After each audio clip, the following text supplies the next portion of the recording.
You open your laptop to reply to an email, and instead of starting, you just kind of sit there.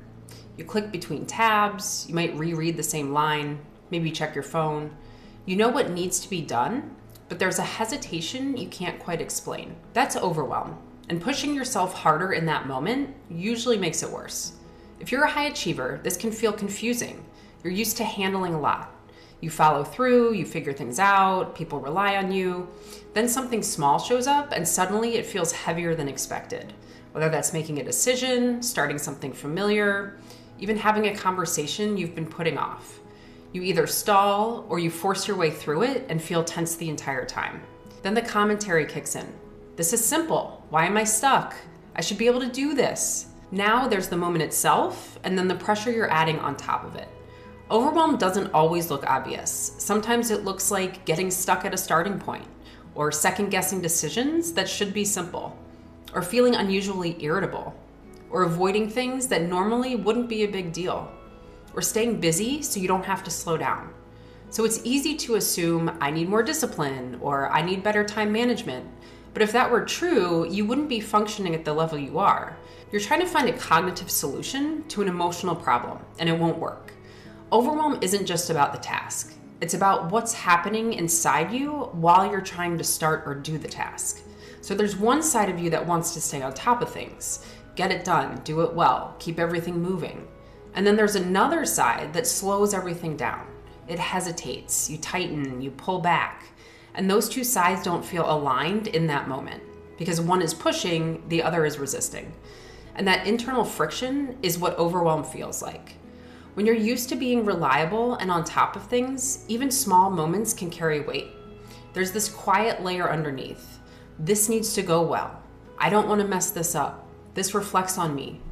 So when it's time to act, there's a brief pause, a check, a need to get it right before moving forward. The task stays the same, but the pressure attached to it increases. So here's a helpful shift. Overwhelm isn't a sign that you can't handle what's in front of you. It's a sign that something inside of you is reacting as if this moment carries more weight than it objectively does. So your system is responding to what this situation represents, not just what's happening. And when you try to solve that by doing more or thinking more, you end up adding pressure to something that already feels heavy. So instead of pushing through, you need to steady what's happening internally first. So let's make this practical, because this isn't about stepping away from your life. It's about knowing what to do in the moment when this shows up. So here are a few practices to try. Number one is a grounding exercise. So when you feel overwhelmed, everything kind of blends together, right? What you need to do, what you haven't done, what might happen, what this means about you. So the first step is to calm your nervous system. You can do this by identifying 5 things you can see, 4 things you can feel, 3 things you can hear, 2 things you can smell, and 1 thing you can taste. And this reminds your nervous system that you're in the present and not in the past or the future. Practice 2 is facts versus meaning. So next, separate what's real from what you're adding to it. And you can do this quickly in your head. So facts are what is objectively happening. Meaning is what's the story I'm telling myself about the situation. Fact, I haven't started this yet. Meaning, I dropped the ball and have to figure out how to explain this to people so their impression of me doesn't change. Fact, I need to make a decision. Meaning, I can't get this wrong or there will be consequences and I'm not sure I could handle a negative outcome.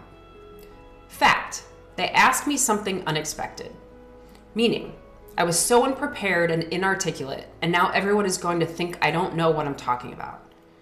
So when those blend together, everything feels heavier than it is. Most of our distress comes from the story and the meaning we attach to the situation. So separating them helps you think more rationally. And finally, practice number 3 are pause scripts. So when you're overwhelmed, there's urgency, right? You feel like you need to respond now, decide now, perform now. So instead of forcing it, you give yourself a pause, a simple sentence. Let me think about that for a second. Or I'm going to come back to this in a few minutes. Or I want to give this a clear answer, so let me circle back. This creates space without over-explaining, and it helps you step out of that pressure.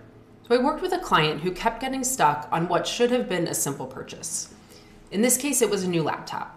Her current one barely worked, so she did the research. She narrowed it down to 2 strong options, both within budget.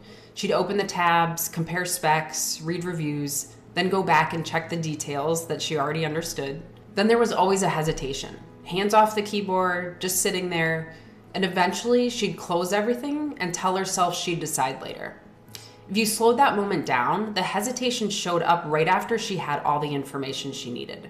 Part of her wanted to make the right choice, and she was afraid of having regrets. Another part was questioning whether she should be spending that money on herself at all.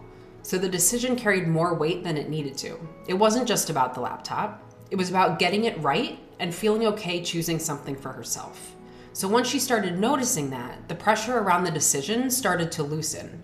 And if you zoom out, there's usually a pattern underneath this, a tendency to tie your sense of worth to outcomes. So even small moments start to feel really important.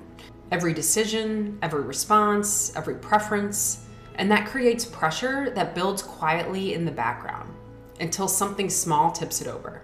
And that's when overwhelm shows up. The goal isn't to eliminate overwhelm altogether. That may not be possible. The goal is to respond to it differently, to recognize this feels like a lot right now, but I don't need to solve everything at once. That's how you start building emotional security.